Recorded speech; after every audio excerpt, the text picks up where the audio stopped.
All right, so I guess we are live, you guys. So welcome to the very first podcast episode here on this channel. Folks, we are starting our own podcast. I don't know what I'm going to call it yet, what the name might even be. So who knows? We'll find a name later down the road. But for now, I wanted to create and just start the first episode because creating a podcast is something that I've always wanted to do on this channel. A lot of, crazy stuff has been happening behind the scenes that I don't share with you guys. And on top of that, I just haven't really been able to allocate, a lot of time into creating videos for the channel, both because of personal reasons, but also because, it's a little bit difficult to always have to create a very polished, finished product. With YouTube videos, you have to worry about the design, the aesthetic of it. If it's going to be taken well, you got to consider analytics. And so a lot of the videos that we do put out on this channel are, very thought out. They are scripted, they are outlined, and I don't know. I feel like creating a podcast, something that is a little bit more free form that I could do once a week. And, this is something that I want to make consistent on the channel. Just do something once a week, allocate 1 hour of my time to record and then another hour to edit the entire podcast, just on topics of things that I want to talk about, things that maybe you guys have suggestions for me to talk about, whether that be photography related, street photography, film photography, everything photography. But I'm open to new ideas. So, this is going to be the start, folks, of something new. I'm really excited to, make this a weekly thing, figure out a schedule. Maybe every Tuesday, this podcast goes live and you guys can look forward to that. And of course, like I mentioned, this is something that I want to be very community based. I want you guys to not only, tell me what you guys want to hear, but really throw suggestions out there just so we have new topics, and keep things nice, light, and fresh, just how we do it. So welcome to the very first podcast. And, I should probably also say, I do want to have other guests on this podcast as well. So, that's something that we can look forward to in the future. But welcome to episode 1. And let's go ahead and transition over into today's topic. So I've always wanted to make a YouTube video about this, but I feel like with all of the visuals that have to go on with showing B-roll of the actual cameras, it would take a long time for me to go back into my archives, find little clips and videos of all these cameras, and then just put them all compiled into one video. And, that's a lot of work, having to go back into I don't even have them on SSD anymore. They're on a really old Seagate hard drive that's probably going to take, hours and hours to, finally load. But folks, today we're going to be talking about my top 10 favorite cameras of all time, whether that be film, digital, pack film, everything. We're going to be basically narrowing it down. And this is really hard for me because I don't know if you guys can see for the visual viewers. I guess, there's audio listeners and then there's visual viewers. I have a whole list. There's 40 cameras on here. And I've narrowed it down to what I feel like are the top 10, in my opinion, that are my favorite of all time, at least up until this point. And, that's another thing too. Here's a little segue, or not segue. Let me go back a little bit. I feel like podcasts as well, folks, give me the opportunity. I listen to podcasts, when I'm commuting to San Francisco. I listen to it when I'm just around the house cooking. It's just a great way to take in a lot of information, or even just listen to, something that you're interested in if you have common interest with someone else. But top 10. Here we go.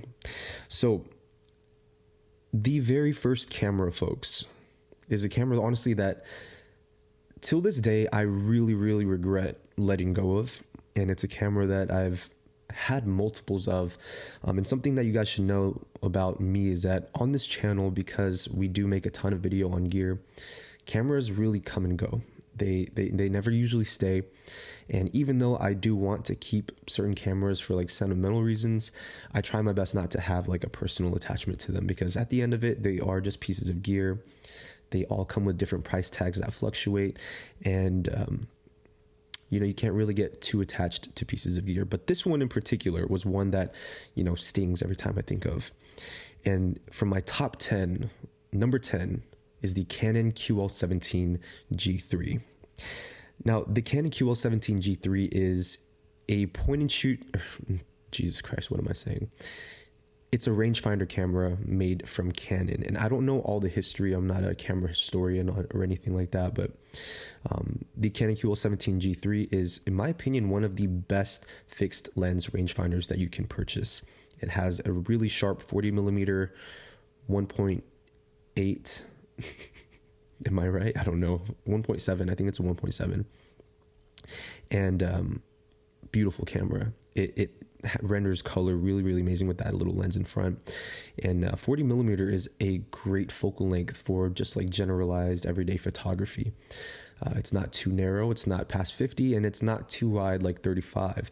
But it's that sweet spot and that balance to where if you were to take one camera out on vacation, it's something that you wanted to be manual, that you can adjust your exposure with, you can adjust your focus with.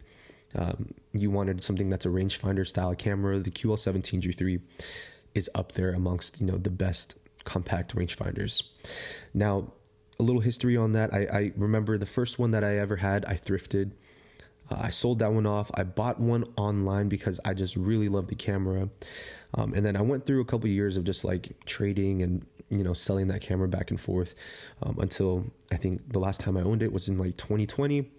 And I ended up getting rid of the camera and haven't really gotten one since. So Canon QL17 G3, if you guys haven't checked that camera out yet, fantastic camera.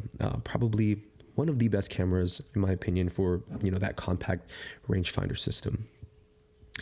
So with that out of the way, number 9, folks, is going to be another Canon camera. And I don't want this to seem like it's, a Canon thing or, obviously Minolta gang, but it just so happened to be another Canon camera. But the next one, folks, is, in my opinion, the best manual or semi-manual SLR from Canon, and that is the Canon A1.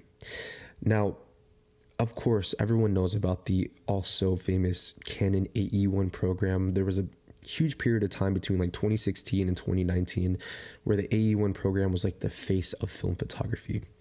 It was the only camera that like these larger fast fashion brands like Forever 21 or H&M, they'd have the AE1 program on all of their models when they take photos for some reason. But if you guys ever really look into it, or if you're looking for like a film SLR that is extremely solid, look at the Canon A1. So the Canon A1 it was Canon's first film camera that had all of the modes. So it had shutter priority built in, it had aperture priority, it had program mode, as well as manual mode. So it suits, pretty much all levels of, photography. With that said, there were a ton of different customizations that you can do with it. You can buy different lenses. All the FD lenses work on there. I believe there are FL lenses as well, the one with the ring lock. You can get those on there as well. And, Canon made really, really nice L series glass too for their FD line lenses. So if you were to get a Canon FD mount body, I would highly take the A1 over the A1 program. Just a little bit more handsome as well. I know I don't have it with me, but it has almost this like gloss black finish. They only came in like that gloss black finish, I believe. And the system in which you would select your modes was a little bit interesting. It wasn't the quickest or fastest, but I don't think that's what you're looking for anyways in a camera like that. Way better shooting experience, in my opinion, than the AE1 program. And unfortunately, folks, the A1 does suffer sometimes from that same issue with the A1 program where the shutter will squeak, but that can easily be fixed. And if you can find an A1 in, good condition, I think it's definitely something that could be worth it. Probably one of my all-time favorite SLR cameras ever made. Okay, so that was number 9. Now I'm looking at my list right now, and I'm really struggling to put this next one on the list because it is a camera that has made a huge impact on just my overall view on photography. But it was also a camera that I didn't really dig, but it made a huge impact on me. So I'm going to go ahead and throw it in here. Number 8 is the Yashica Mat 124, or the 124G. So the Yashica Mat 124 is a twin lens reflex camera, which means it's a TLR. It has 2 lenses. It is medium format, and it shoots 6x6.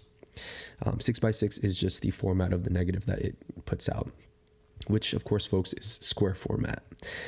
Now, it comes in 2 different variations. There is the Yashica Mat 124, which was like this kind of chrome silver looking version. I believe that was the original.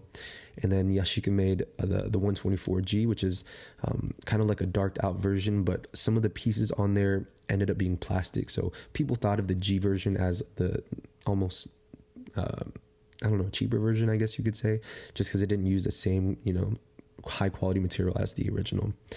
But they were, essentially the same camera. There's a crank on the side, and using that crank to advance your film, there's a certain analog feel that really kind of, puts you in that zone. And it has ground glass. So the only way to view what you're seeing is through the ground glass on top. And so, you'll be able to see what you're looking at through that top piece. Now, the reason why that camera for me is on this top 10 list in the first place is because it introduced me to a whole new style of photography.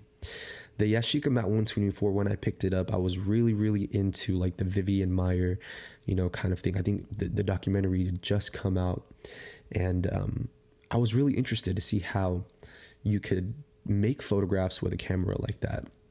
And it was interesting because that ground glass was, I don't know how to say it. Was it mirrored? Every time you move to the left, it would show exactly what you see because it's just going straight through.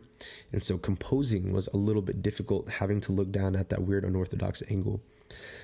Definitely though, folks, was one of the best and one of the most fun shooting experiences I've ever had with the camera. And if you can try a TLR out, or if you've tried one already, I'd highly recommend it again, because it just gives you such a whole new perspective on photography, focusing with those bellows, advancing that crank forward, and then the shutter being on the very bottom right corner. It's just insane. So that made it on the list as, my top 10, but it wasn't my favorite camera. I ended up selling the camera just because I couldn't really get with the square format. Square format for me at that time was a little bit more difficult to frame with, but it did give me a lot of insight on, new composition and things, that can happen in a frame shooting with a 6x6 format. So yeah, Yashica Mat 124. Also, you guys, man, I made some coffee this morning, and when you drink coffee, you get that like caffeine high for a little bit, and then it starts to mellow out. When I started this podcast 13 minutes ago, I was peak caffeine high, but right now it's kind of dying down. And so I'm going to try to over exaggerate some energy into this moving forward, because, I can't sound boring on here, unless that's what you guys like. If you like boring people, you might be good friends with me. Okay. Next up on the list, folks, is at number 7, we have the Minolta X700. The Minolta X700, in my opinion, is the best beginner film SLR, hands down. Why? Mainly because they are still easily accessible even in 2022, but they have also a wide variety of lenses to choose from. So Minolta made some really amazing glass. They made the 56, Jesus Christ, I can't remember it, 56-1.4. My favorite is probably the 45mm f2. Then you got the Rocore X lenses like the 50-1.4, which is just freaking gorgeous. They also had like the 58-1.2. They made a ton of 28mm lenses, and then there's also third-party lenses that you can get from it. So, just kind of drawing back into why the X700 is the best beginner film camera in my opinion. It features as well, on top of all the different lenses that you can have for it, aperture priority, which is great because aperture priority allows you to really, control how your image looks in terms of depth of field. It also has just, regular manual mode if you want to shoot it that way. With a built-in meter, of course, you can, your camera can give you exactly what you need, all the information you need to create good exposure. But they also have program mode on there. So if you're really just getting into film and you want a solid camera, but you don't want to get into the technical side of everything, set that baby in a program mode. All you need to do is focus, and you can make some really, really good photographs with some really, really nice glass.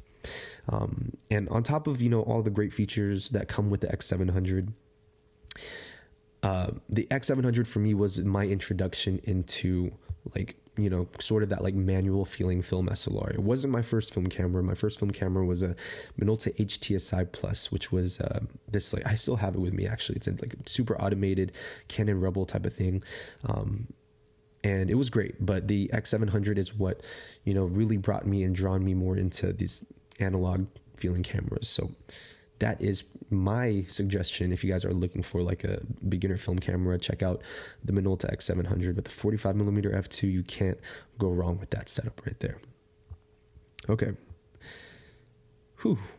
I'm realizing now, folks, as we make our way down this list, I have none of these cameras anymore, except for a few. I do have the X700, but everything else I don't have anymore. Okay, next camera on this list, folks, is the Canon EOS 3, coming in at number 6. The Canon EOS 3, if you don't know about it already, it's, for me at least, it revolutionized the way I thought about film cameras. The EOS 3 looks like a Canon 5D. It has that DSLR body shape. And a lot of people thought it was a DSLR when I'd bring it around. It takes EF glass, and so you can throw all of your L series EF glass, that 3514L, or if you want to just go the STM route, the 51.8, the 42.8, all of Canon's, professional lenses you can throw on that film camera body. So that was one of the reasons why it was a great camera for me. But in terms of appearance, you guys, that camera was the only film camera that I took with me on paid shoots for a really long time. I shoot mostly digital for my paid work, and so being able to bring a camera that looks like a digital camera without people really being so confused about what it is, just gave me an option to be able to shoot film on these sessions. And the ability to put modern glass also gave it a different flair, opposed to shooting with something like a Canon A1 where you're using glass from 1990s. You can shoot with the 51.8 and create, beautiful clinical results. And so the EOS 3 is just overall a beast. It has all the features you'd ever need with a 1/4000 max shutter speed, just freaking insane. The one complaint that I did have of it though was the clunky shutter. A lot of people liked it. I personally found it to be, because, mostly I shoot mirrorless cameras, which basically don't have a shutter sound anymore. The EOS 3 had a really, really loud shutter. It's classic, but not ideal if you're shooting in more intimate, quiet settings. So check it out though. The Canon EOS 3 revolutionized the game for me, at least in terms of how I viewed film cameras and how they could be used and incorporated into my workflow. All right. Now we are halfway through the list, folks. We're going to be encountering our first digital camera. I mentioned that this is going to be both digital and film. And so, coming in at number 5, folks, we have the ever so famous Ricoh GR2. Now, you guys, I own both the Ricoh GR3 and the GR2. Actually, I just sold the Ricoh GR2 this year. And why I sold the 2, I just had the 3. I don't really need 2 of very similar cameras. But the GR2 for me revolutionized street photography because it was introduced at a really weird time where I thought in order to make good street photos, you need to shoot on something like a rangefinder where you can zone focus and you can control your exposure, on the fly. When I picked up the Ricoh GR2, not only did my camera size shrink and, all I had to bring were extra batteries, But the fact that the Ricoh GR2 had a built-in 28mm lens as well as snap focus was incredible. It allowed me to use autofocus whenever I needed it, but with a full click of that shutter, essentially, folks, I am, zone focusing. I can go out there and somebody walks through the frame and I can just full press and I will automatically have my focus set to like a certain distance. And if you're shooting at like f8 and you set that to like 1.2 meters, folks, that is incredible. That is game changing. That is everything that you're wanting from zone focusing, to be able to have a predetermined range of focus in a camera. And the fact that Ricoh was able to, incorporate that technology into a tiny, small point and shoot that you could take with you literally everywhere you go. It's not intrusive. It's almost like a stealth looking camera because it's just this matte black and then freaking large screen on the back. It's amazing. It was definitely something that I feel like was, in my opinion, just game changing for street photographers. So the Ricoh GR2 makes its way here as number 5 on the list because it's just still up to this day very, very, very good for street photography. Now, whether I'd take the GR2 or the GR3, which one I'd choose, that's for a different podcast. Just for now, though, folks, know that the GR2 is on this list and the GR3 isn't. So there you go. Okay. So next on the list here, folks, we have number 4. Okay, so number 4 is another digital camera, and the only reason why I'm putting it on here is because it is really, really consistent, and also it's an older camera. It's an older digital camera that not a lot of people, value these days because of all the newer, more advanced gear. So number 4, folks, we have the Fujifilm X Pro 2. Now, I remember when the X Pro 2 came out and I looked at it and I was thinking to myself, it's like it looks like a digital Leica. At least I thought that's what Fujifilm was going for. I had the X Pro 1, and the X Pro 1 just wasn't that great of a camera for me, and I think it was a fluke because every other X Pro 1 that I've been able to shoot with that were, belonging to my friends, they were fine. But the one copy that I had, for some reason, the back screen just didn't look great. And also the lens that I was using on there was like a 27mm 2.8, and that was like a 40mm equivalent. And so I don't know, it just wasn't a great camera for me at that time.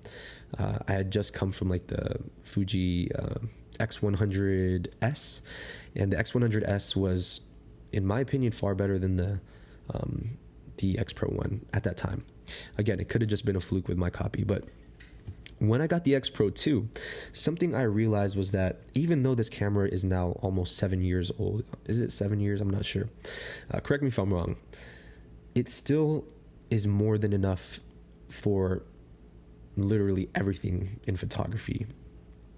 I take the X Pro 2 with me sometimes on our paid shoots. Sometimes it's the main camera. It has dual card slots. All of Fujifilm's glass works on it. You can, get the beautiful 23mm f2, or if you want to go even the more pro version, they have the 23 at 1.4. The 18mm f2 is a lens that I definitely want to try out. And just overall, the colors that you get from Fujifilm with these built-in, I don't want to call them presets, but film simulations, there you go, that's the proper word, are just insane because they allow you to pretty much have a live view on what you can kind of edit in. There's black and white simulations in there. They have acros in there. And with the X Pro 2, folks, that EVF and optical viewfinder, combo really kind of works for my style of photography. I come from using rangefinder cameras, and so utilizing that kind of optical viewfinder with the built-in frame lines that adjust after you focus for parallax, it's amazing. So it's a great camera, and I recently discovered that when you shoot on manual focus, you can actually switch it over to a zone focusing type of system to where it will show you on the bottom of the screen your distance scale, which is something that I've begged Fujifilm to create on their lenses for years now, at least with the 23 f2s. Maybe the 18 f2 would be nice too. So you could shoot it in like a rangefinder and just manually adjust your focus. Whew, the AC turned on and I am starting to get cold, folks.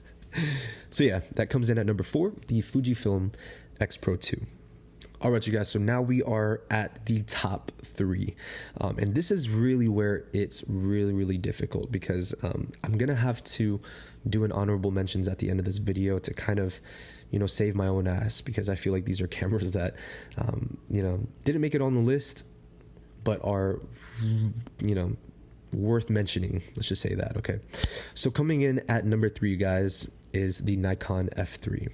The Nikon F3, folks, along with the X700, is the only film SLR that I've kept throughout these years. Granted, the first F3 that I had, I picked up for $40 on the Let Go app.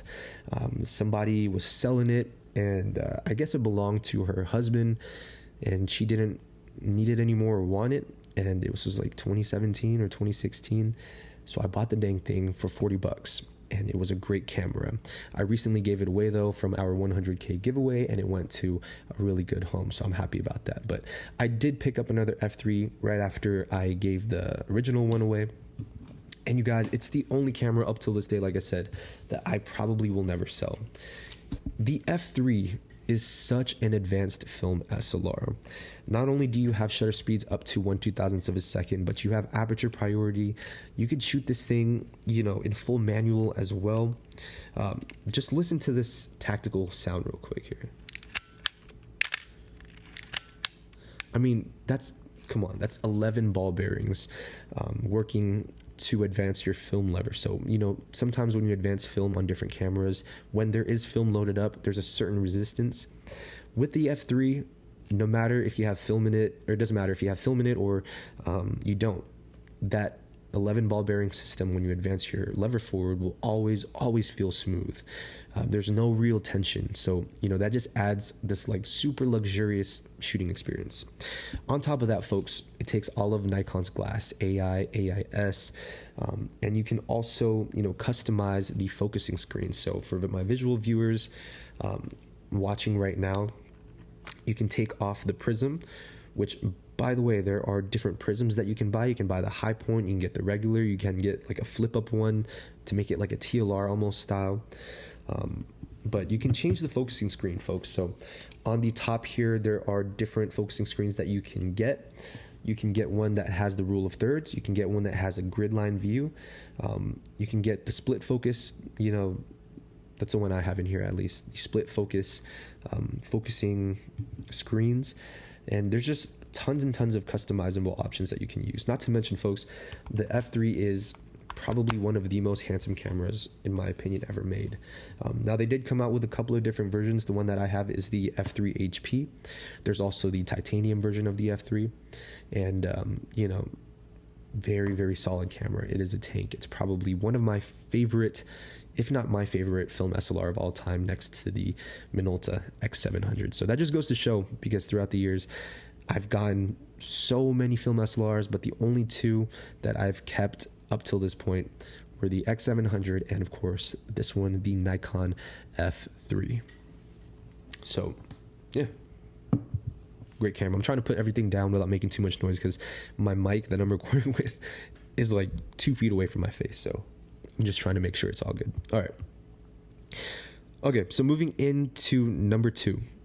Number 2 and number 1, I should say, are both the main stars of my street photography, with the exception of one of them I don't have anymore. So coming in at number 2, folks, is the Leica M2. A lot of people were asking me why I ended up selling the M2, and folks, it's simple. I just wasn't really happy with the camera anymore. The M2, don't get me wrong, was probably, if not my favorite rangefinder of all time. It served me so well. It got me through the crosswalk scene. I took that thing to the Philippines. Completely manual camera, no batteries needed whatsoever. And not to mention that 35mm Summicron, gosh, it was an absolute beast of a setup. It survived, I should say, the freezing temperatures in Lake Tahoe. It survived the super humid months in the Philippines when we went, throughout the Bay Area. I mean, the camera just never failed on me. It was probably the only camera that never gave me issues at all. And to be able to have a camera like that, that's just a royal steed, something that you can just always depend on. There's a sense of security in that lets you feel like, you can rely on like a piece of gear like that. With that said though, folks, sometimes you get bored of things that always just continue to work. It might sound foolish of me to say this, but it was almost too good. It was a camera that I knew was always going to be there and was always going to perform. Think of it in terms of like a tool, right? Let's say you own a coffee shop, and in your coffee shop you have that 5,000 burr mill grinder that is going to grind your coffee beans perfectly every single time, consistently, and can have super high output. That was the way I would view the Leica M2. Professional, amazing, just nothing bad about the M2 at all. But as a barista yourself, as a coffee shop owner, those commercial grinders don't really excite you as much as the $100 grinder that you have at home, that you can kind of mess around with, that isn't going to be consistent all the time. There's a little novelty with things that just don't always feel like they're the top of the line. And with the M2, I always felt like there was, I could rely on it, I could shoot the camera, but it just felt boring at times. It felt like there was no real excitement. And it might, again, I might regret this in the future, but the M2, you guys, was just a very solid camera. I can't say anything bad about it. It worked for me for years, and I hope the new owner, continues to use that thing, because that's going to last them a lifetime. But it just got repetitive and almost not really fun or enjoyable to shoot anymore. And again, like I mentioned earlier, folks, cameras come and go. And so I try to look at these things as more than just like a sentimental thing. I use that camera a lot for a lot of my work, but at the same time, it's just a tool. It's a tool that I can sell and buy another one with, which, by the way, folks, I am, eventually going to get another Leica, not the M2. I have my eyes on what model I want, but again, that's probably for a different episode as well. Okay. So with that said, if you guys have been avid viewers of this channel for a while now, you probably know the answer to number one, because I said that it's one of the main stars of my street photography. And so this might not come as a surprise to everyone, but my number one favorite film camera of all time, folks, happens to be the Voigtlander Bessa R2A. Now, the Voigtlander Bessa R2A, guys, I smile when I talk about this camera, because this is one that, it has a little bit more sentiment to it. Coming from the Canon QL17 G3, the Bessa R2A was my real look into the rangefinder world. It was my first M mount, camera that I could, mount like a glass on. And it was also my first rangefinder that I was able to really have full control over, because with the Canon QL17 G3, you had control over it, but the zone focusing scale on top, or the hyperfocal scale, was a little bit wacky. And so, the style of photography that I have built up to this point was built based off of the Voigtlander Bessa's shooting experience. The Bessa R2A has, it requires battery first and foremost. So that's, where it kind of lacks, opposed to the M2, where you can just have no battery and it'll operate any second of the day. So there's a little bit of a restriction there. You need to have batteries for it, which is just the two little LR44 button cell batteries. It has 1/2000th of a second shutter speed, which is better than the M2, because the M2 only had 1/1000th of a second. But it also has aperture priority and a built-in light meter. And aperture priority I fell in love with because of this camera. Aperture priority, to me, till this day, allows me to adjust my adjust my settings to really fit how I want the photo to look. And I mentioned this in a past video. I sometimes use higher ISO films so I can stop down and still have a fast enough shutter speed to capture motion. And the R2A is the camera that allowed me to, figure that out. On top of that, some of my most favorite photographs were made on the R2A. And I ended up selling an M2 over this camera because it just seemed like the R2A was, what I built my style of street photography on. So again, like, there is sentiment to it, even though I mentioned sentiment wasn't that important. But it's also a very, very fun camera to shoot. Let me grab it really quick here. Sorry, guys. Holding it in your hand, I have this wooden grip that a subscriber actually sent out to me years ago. So I don't have his tag anymore. So, brother, if you are out there right now, please drop your Instagram or just where they can pick this up. But on the bottom here, it says Rad Crafted. So yeah, that is the grip that I have on here. But it's a very comfortable camera to shoot. It has frame lines for 35, 90, 50, and 75. Surprisingly though, you guys, the lens that I have on here is a 28 Voigtlander Ultron, which is a fantastic lens. We'll talk about that in a later episode. So what I do is I end up putting it on the I put it on the 75 millimeter frame lines because it's the smallest box, and I use the entire frame to focus, or to compose, I should say. But I think the shooting experience of the R2A is really what sold me on, putting it at number 1 on this list. On top of the fact that, the only issue that I've had with this camera was the rangefinder not aligning. And so now I have it to a point where it's not perfectly aligned, at least vertically, but horizontally it's there. So,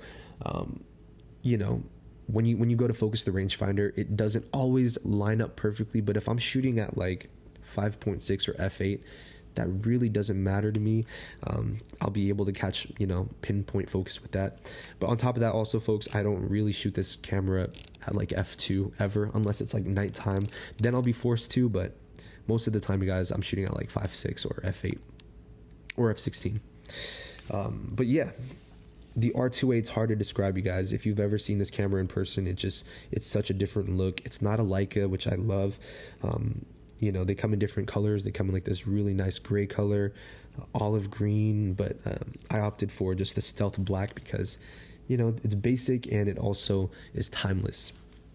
But the Voigtlander Bessel R2A, you guys, is my favorite camera of all time. Again, mostly because it's what I've built my photography on, but it's also just a super fun camera to shoot with.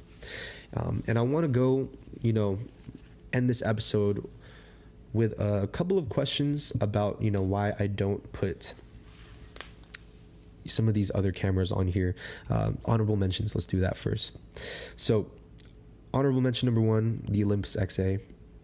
If you guys know me, that camera is everything to me. It's literally,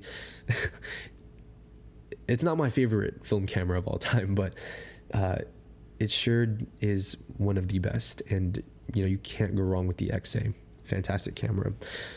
Another one that I didn't put on here is the Pentax 6.7.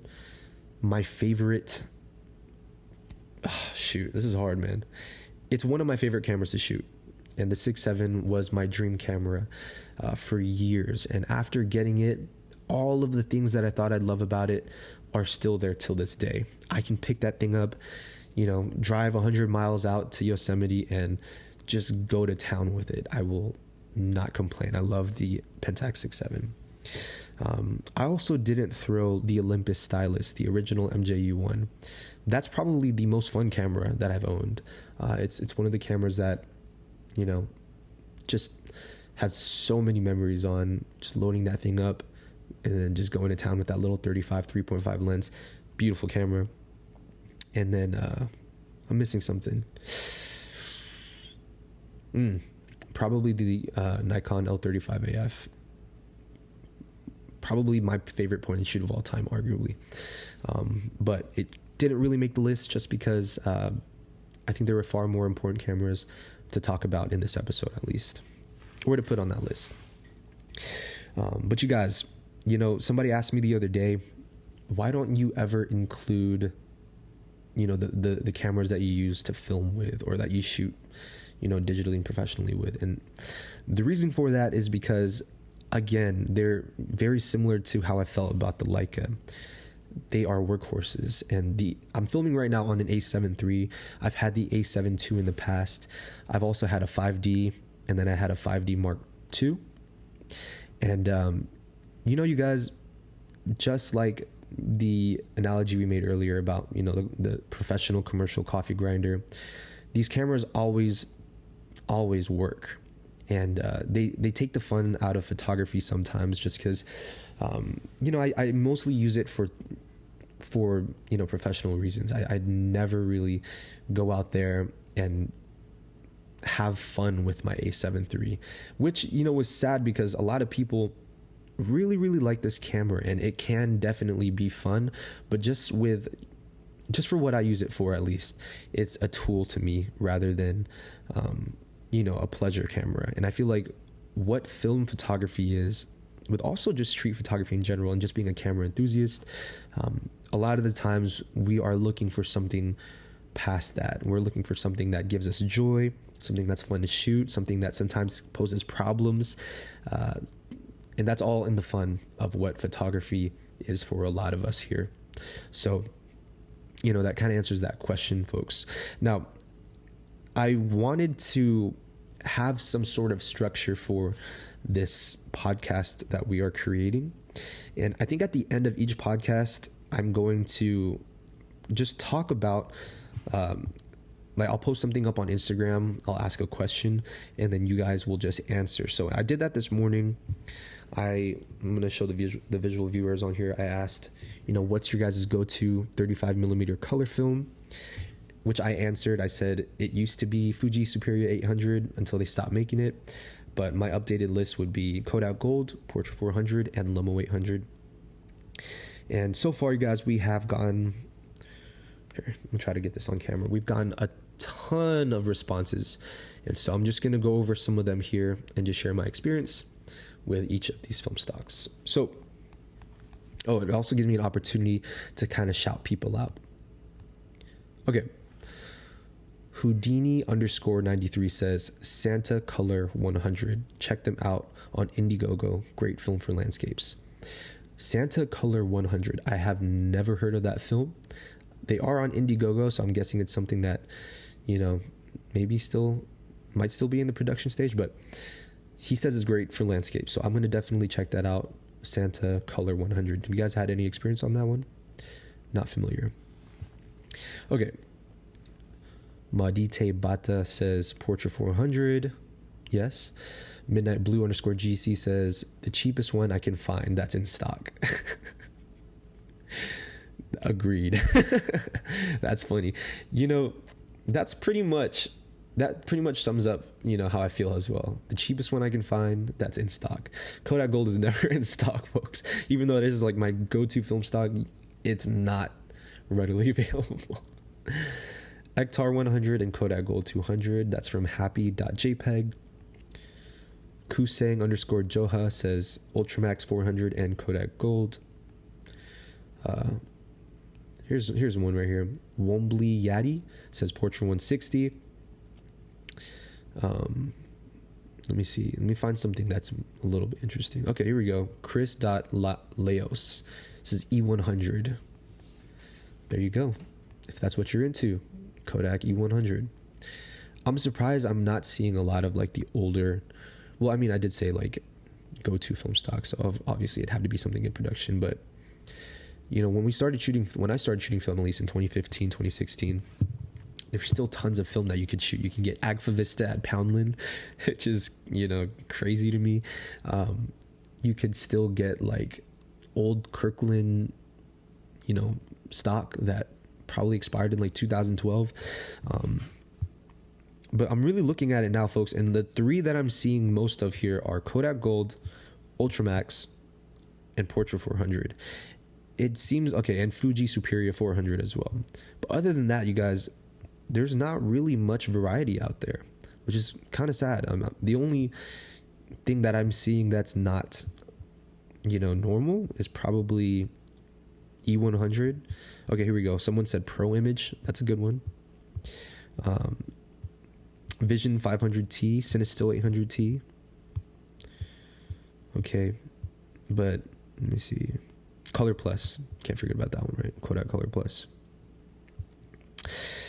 Yeah. You know, it's interesting because everyone's shooting the same film. And it goes to show, though, that we really have a very limited, you know, array of film stocks to choose from these days, which I don't think is bad. I'm not complaining. I'm glad that there's still film to go out there and shoot with. But at the same time, I just remember being able to go and like buy just random film stocks, Agfa Vista. Do you guys remember Rolly Vario Chrome? That was crazy.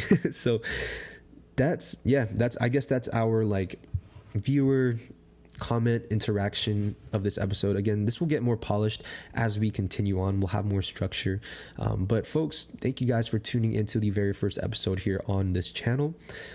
Again, I don't have a title for this. And if you guys have any suggestions for, you know, just titles for this podcast, ideas, guests that you guys want to see, definitely comment those down below. I really do appreciate, you know, all the support that you guys have given me throughout the years, and being able to start this new chapter, something that I've always wanted to do, like a weekly podcast. It just means the world to me, because now I feel like I can finally sit down and, you know, not feel so much pressure about creating something that looks good, that delivers a message.